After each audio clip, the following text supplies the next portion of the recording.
ଇଏ ବୁବୁ ଭାଇ ଇଏ ଗାଁରେ କାଲି ଇଏ ଗଞ୍ଜା ଲଢ଼େଇ ହବ। ଇଏ ଗଞ୍ଜା ଲଢ଼େଇରେ ଯିଏ ଜିତିବ ତାକୁ ଗାଁ ଲୋକ 5,000 ଟଙ୍କା ପୁରସ୍କାର ଦେବେ। ଇଏ ହରେ ମାଦିଆ, ମୁଁ ସେଇ କଥା ଭାବୁଥିଲି। ଆରେ ମାଧିଆ, ଆମେ ଯଦି ଏ ଗଞ୍ଜା ଲଢେଇରେ ଜିତିଯିବା ଆମେ ରାତାରାତି ବଡ ଲୋକ ହେଇଯିବା। ଇଏ ହଁ ପରା ଟମ୍ବୁରୁ ଭାଇ, ମୁଁ ସେଇ କଥା ତମକୁ କହିବାକୁ ଆସିଥିଲି ନା। ଆଉ ହଁ ସେଇ କଥା ପରା। ବାପା ବାପା, ଆଜି ଆମ ଗାଁରେ ଗଞ୍ଜା ଲଢେଇ ହଉଛି। ଆମ ଗଞ୍ଜାକୁ ନେଇ ଲଢେଇ ଲଗେଇବା। ଆମ ଗଞ୍ଜା ଜିତିଲେ ଆମକୁ 5,000 ଟଙ୍କା ଗାଁ ବାଲା ଦେବେ। ହେ ହେ ହେ ହେ, ଭାରି ମଜା ଲାଗିବ। ହରେ ଡାଙ୍ଗୁଆ, କଣ କହିଲୁ? ଗାଁରେ ଆଜି ଗଞ୍ଜା ଲଢେଇ ହବ। ବଢିଆ ହେଲାରେ ବାପା। ଆମ ଗଞ୍ଜାକୁ ନେଇ ଲଢେଇ ଲଗେଇବା। ଜିତିଗଲେ 5,000 ଟଙ୍କା ପାଇବାରେ ବାପା। ଆରେ ବଂଶୀ, ସକାଳୁ ସକାଳୁ କୁକୁଡ଼ା ନେଇ କୁଆଡେ ଯାଉଛୁ? କଣ ଆଜି କୋଉଠି ଭୋଜି ଭୋଜି ଅଛି କି? ନାଇଁ ରେ ଜତିଆ, ଭୋଜି ଭୋଜି କିଛି ହଉନି ମ। ଆଜି ଗାଁରେ ଗଞ୍ଜା ଲଢେଇ ହଉଛି ରେ ବାପା।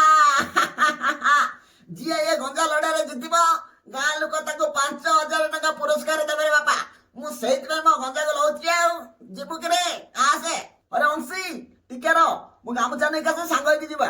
ହଉ ତାହେଲେ, ଆଉ ଶୀଘ୍ର ଆସରେ ବାପା, ନହେଲେ ସିଆଡେ ଗଞ୍ଜା ଲଢେଇ ଷ୍ଟାର୍ଟ ହେଇଯିବ। ଆଉ 135ତମ ଗଞ୍ଜା ଲଢ଼େଇ ଦିବସ ଆଜି ପାଳନ କରାଯାଉଛି ଅଡ଼ଶପୁର ଗ୍ରାମରେ। ବର୍ତ୍ତମାନ ଗଞ୍ଜା ଲଢ଼େଇରେ ବଇଁଶୀର ଗଞ୍ଜା, ମାଧିଆର ଗଞ୍ଜା ଆଜି ଲଢ଼େଇ କରିବେ। ଏଙ୍କ ଭିତରୁ ଯିଏ ପ୍ରଥମ ସ୍ଥାନ ଅଧିକାର କରିବ ତା ପାଇଁ ଆମର 5,000 ଟଙ୍କା ରାଶି ପ୍ରଦାନ କରାଯିବ। ମଞ୍ଚ ଉପରକୁ 2 ଜଣଙ୍କ ଗଞ୍ଜାକୁ ପଠାଯାଉ। ଇଏ ନ ଦେଖିଲା ଲୋକ ଦେଖ କଇଁଛ କାଢିଛି ବେକ। ଇଏ ବଇଁଶୀ ଭାଇ, ତମ ଇଏ ଗଞ୍ଜା କଣ ଆମ ଗଞ୍ଜାକୁ ଇଏ ପାଳିବ? ଇଏ ଆମ ଗଞ୍ଜା ପରା ହିତିକ ରୋଶନ ବୋଲି ହୋଡ଼ିକି ମାରିବ।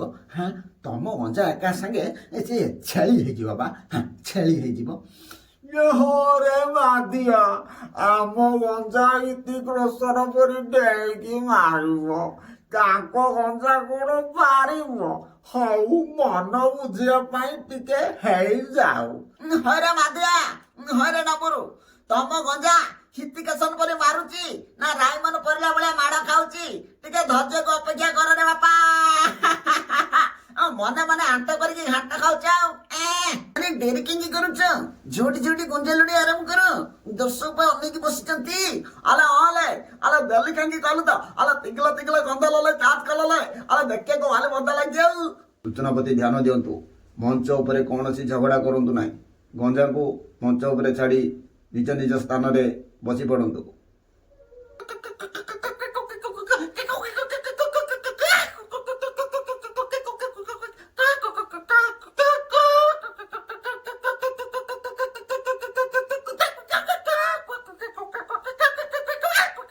ଖୋଇନି ଖାଇ ଧୂଳା ଉଡି ଗଞ୍ଜା ଲଢି ଟିଟି ଟିଟି ଟିଟି ଟିଟି।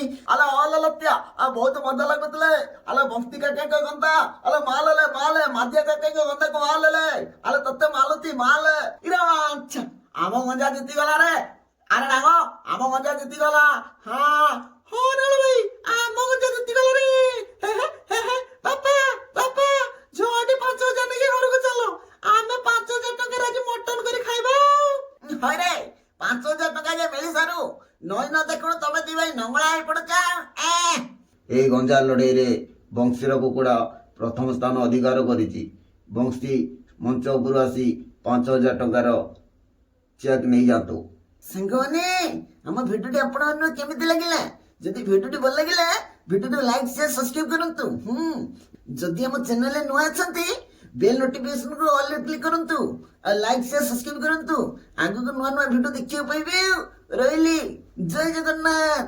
ପୁଣି ଦେଖାହବ ନେକ୍ସଟ ଭିଡିଓରେ। Ton ton.